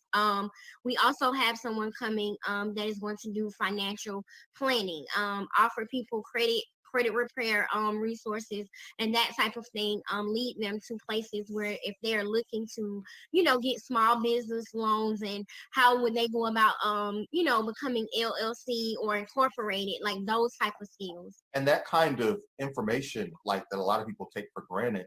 Like I did not know how to start no LLC growing up. Like Yeah. And Yeah. that stuff becomes pretty important as you are like trying to move up in the world. It is important. And then just understanding the dynamics behind actually running a successful business, I feel like is key in order for people to continue to build their brands, marketing, networking, understanding the demographic of the type of people that you want to reach or you want to service. All of those factors are very, very important. It also helps you understand what's going on at your job better. Yeah. I think people take advantage of, like, if you don't understand how a business works, then it becomes easy for your job to like rip you off when it's Friday and you need to get your check and you don't even know what your how much you're supposed to be making. Yeah, exactly. And we've seen a lot of people that we personally talked to that have had corporate America jobs and came from the whole 9 to 5 system, and because of the pandemic, they basically were going through a lot of stress and turmoil from a lot of the jobs, not understanding, like, you're at home, like, how can I be at a 9 to 5 job when all of our children are actually at home doing virtual learning. So just understanding the dynamic that I know us as African American single moms, like, trying to juggle it all and balance it all out is very like important, and it's very critical for us right now in the state that we're in as basically as a country. So that's why you see a lot of people stepping out into entrepreneurship, because it does give you leeway in your schedule. Like for all 4 of us, we are single mothers, so we're homeschooling, and it's just difficult to try to have a job and you have to be there, and God forbid if your child gets sick or something and you don't have sick hours or you don't have the PTO to just take off where it won't affect your money. Those things have motivated a lot of people to just step out and be on their own. And the venue that we're hosting this at is Georgia Beer Garden, and it is a business, and it is a cooperative business.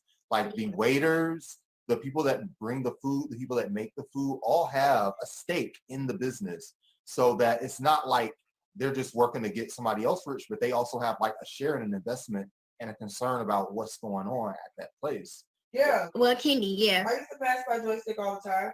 I used to live right on Bradley Street. Kendi, share your joystick story. Oh, well. Because that's the same owner, because it's the same ownership.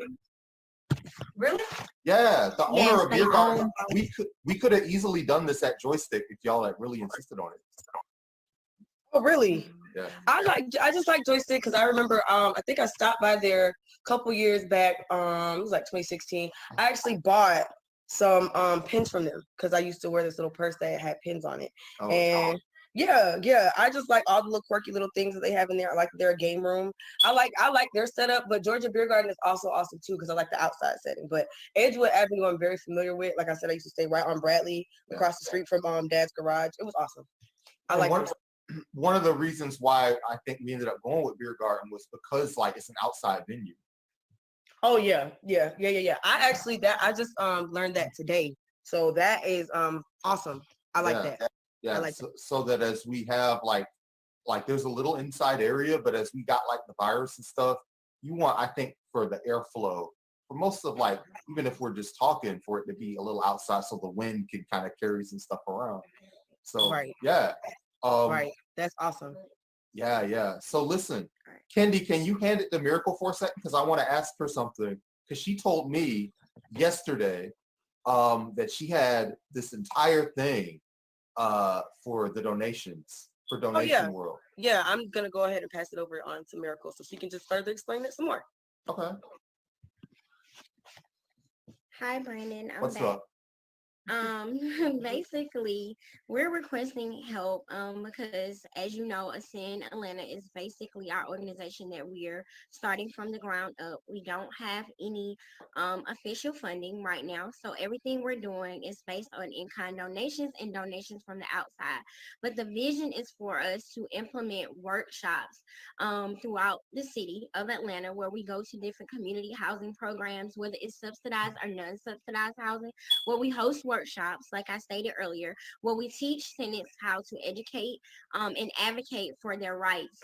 So in order to be able to host these type of workshops and get these type of people anywhere ranging from entrepreneurs or business owners that will be willing to come out that do have skills or do have a trade that they will be willing to invest their time to come out and actually train all of these women and men on how to start businesses, like I said, and for housing. So we're taking donations to be able to implement those type of and also we had an idea of creating and being able to provide a lot of parents I know within our community struggle at the beginning of COVID with having laptops and computers and being able to afford the actual internet. Even when the internet was Comcast, Xfinity offered the $10 internet, a lot of the parents still couldn't afford to continuously pay for that. So our goal is to be able to offer support for some of those families. Of course, you know, we would have a sign up for them to sign up and you know, request those services, but we need funding in order to make or implement these type of workshops. So that's why we're actually raising money. And the two things that stand out to me is, one, that is money that goes a long way. Like, it doesn't take a lot to do the kind of stuff that we're talking about. It's just stuff that sometimes falls through the cracks in other organizations, and given that kind of direct help that they need. And number two, the thing that stands out to me about education is that education is not something that stops like when you leave school or when you leave high school. Like, because the skills that you need, like, in order to move from the school world to the real world, it requires a lot of real education and knowledge that, like, a lot of people pick up by osmosis from their mom and dad, but like, everybody did not have that situation growing up. You're right. And with us living in subsidized housing right now, we have actually witnessed a lot of that firsthand. Even with the issues that we've had with our management team, just people understanding like the meaning of true life skills and how to pay bills and how to, you know, create a budget. And like, these are all skills that we have witnessed and identified as issues even within our own community where we live. So we want to be able to provide resources and a platform to help educate people on like credit monitoring and how to, you know, monitor your credit, and if something is on your credit that's not yours, how to dispute it. So like, these are things that I feel like that we all felt like would be a major contributing factor in the overall success of, you know, of people. Like, it's not just even about, if we break down the color barrier, it's not about color. It's just about being able to survive and being able for us to give our children especially all of the skills that they need to thrive and be successful in society once they leave us. And that kind of aid, like it's great when people give you cash directly, but it's also good when people give you information and access to resources. That's another type of aid that is important for people to receive that sometimes like we don't always think of. And I think Ascend Atlanta, I think that's our biggest thing. Our biggest thing is like partnership, collaborative efforts with other resource agency, and at the fair, we are going to have some people, like I stated earlier, coming out to offer community resource linkage for people that may need things as far as housing or things paying with your rent or your utility bills, or even anything like from food or clothing, or like just being able to have those resources be accessible to people is very, very important. And because we live in a society right now where everyone is kind of like, it's high stress, it's just high stress because like we don't know what's going to go on from one minute to the next with unemployment benefits. We don't know what's going to go on, like people are still waiting on stimulus money. So these things are most definitely at the top of our list as a priority. When people are united by knowing that they share that need in common, it becomes easier for those people to ask for better demands from their city council and ask for better demands from their mayor, and just all of the political representation that comes to being organized around things that that you need as a community. It's just easier, I think, to make people like more aware. Yes. And that was an issue. That was something that we faced when organizing our tennis association, which led us to Ascend Atlanta.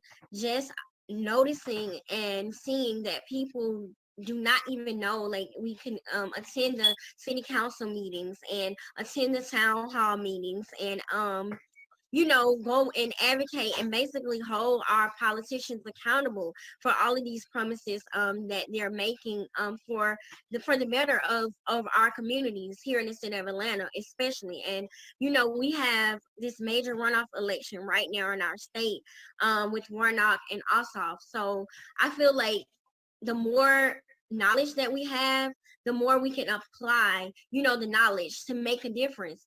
Miracle, can you pass it to Tempest? Because I want to ask just about, we talked about it being an outside venue. I also want to talk about like just getting people to go outside.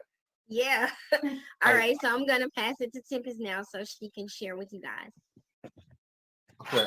Hey, what's up? It's been a whole day. How are you doing? You look very well rested. We both do, which is real good. Yeah, listen, like a lot of people went. Did you do anything for Thanksgiving?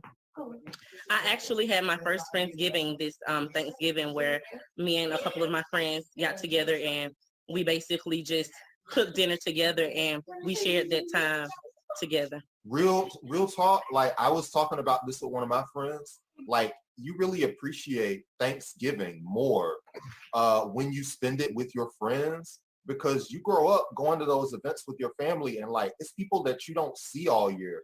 Like you don't really get to reflect on what y'all relationship means. And just, that holiday becomes a lot better when you spend it with friends, in my opinion.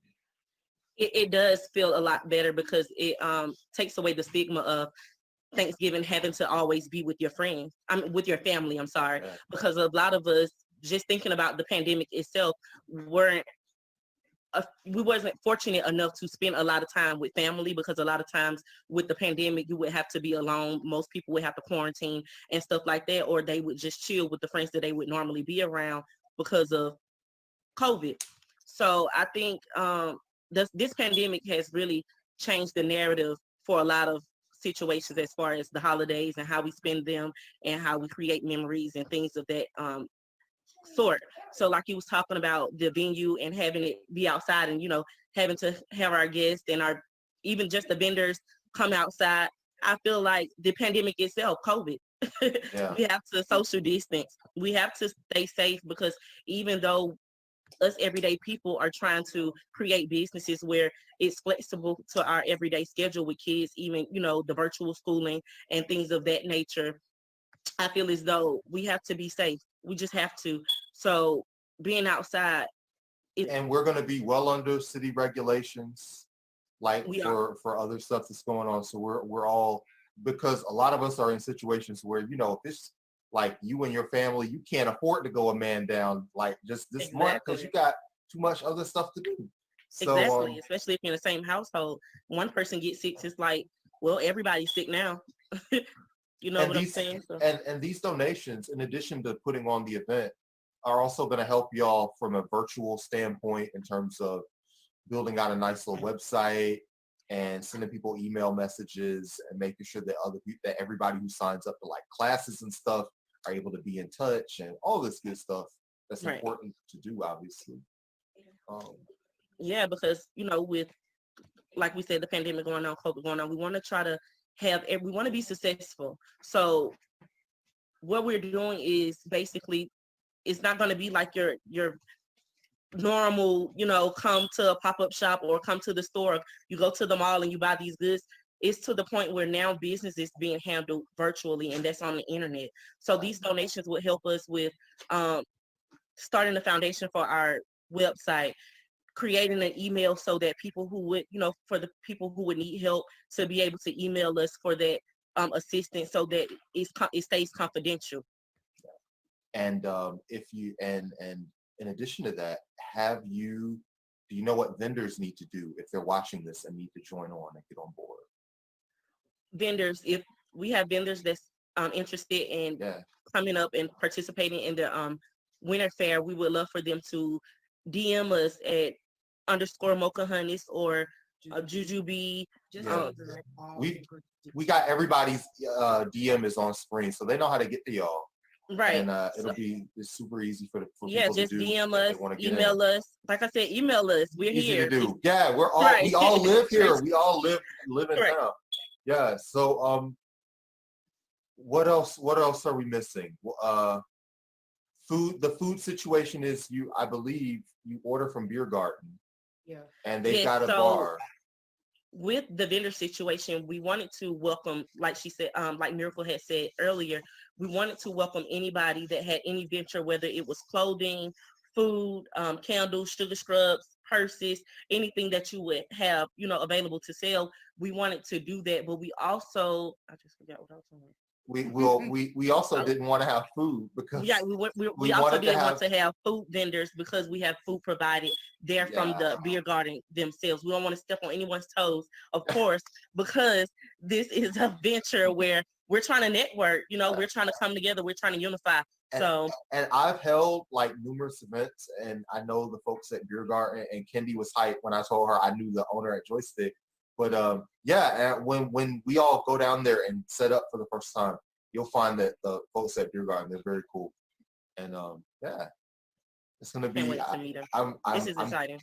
Yeah, I'm thinking it's gonna be a very nice little event that we're gonna put on. It's gonna be rad.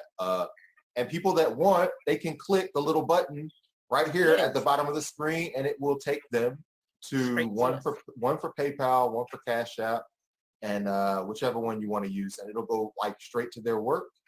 And we'll shout you out on a future episode of the show. Obviously, every little bit helps. Yeah. All right. You got any last words, Tempest? I just wanted to say, be safe. We would love to see you. Well, we will see you guys on the 19th. And we thank everyone for any donation, whether, like we said, monetarily, if you just wanted to bring goods, because we are trying to feed the homeless and things of that nature. So we just want any donations that you feel as though you would love to give, we would take them. Yeah, DSA's got a drive where they're collecting those PPE and winter, emergency supplies. So hopefully somebody there will have it set up. We don't know, but there will definitely be an opportunity for you to donate if need be. And I'll get it down there myself where it needs to go. It's all right. We'll work it out. Listen, thank you for taking like an extra 10-15 minutes talking about the event. Because y'all were testifying yesterday about just life in the city and stuff like that. But I wanted to make sure that we talked about this really cool event that was happening as well. So thank y'all for spending even more time working on this and putting it out, because I know y'all got a lot to do. Well, thank you. We want to tell everyone thank you. Thank you. We appreciate it. Thank you, guys. Bye, y'all. Bye. Listen, that was rad. That was great. I loved it. I sat there. I was planning to get some accomplishments under my belt. But what had happened was I started playing that interview and I started watching it myself. So I know that it's really rad. I'm very excited just seeing what kinds of stuff we're going to accomplish in the coming year. Listen, we're holding an event. It's going to be an inaugural event. It'll be, answering some questions and just having some conversations in the community. There will also be like some political education, just talking about probably the runoffs and talking about the people's bailout and just political issues in the city. And there will also be a co-op marketplace, just a handful of booths. We're all gonna stay safe, 6 to 10 booths, just spread across a very large open air facility, and we're feeling pretty good about it. December 19th, Georgia Beer Garden, and you can donate, and that's the main thing that we need right now. Throw in a little cash; every little bit helps, just to even cover like renting a facility. That's very rad. Just being able to even host an event like that. Signage, cards, initial calls to other community organizers and stuff. Some legal fees, just all this kind of stuff. If you'd like to see them kind of take on some of these issues that we've got going in town. Mimi, thank you. Thank y'all for watching. And by all means, spread this episode around. Let people know what's going on. Throw it a thumbs up. Subscribe to the channel if you haven't. All that good stuff. And we're very thankful that you could spend a little time with us. So, full episode by myself, kind of, sort of. Thank you for watching it, though. Hopefully, it was a good experience for you. And we'll see you. We'll talk to you later. Bye-bye.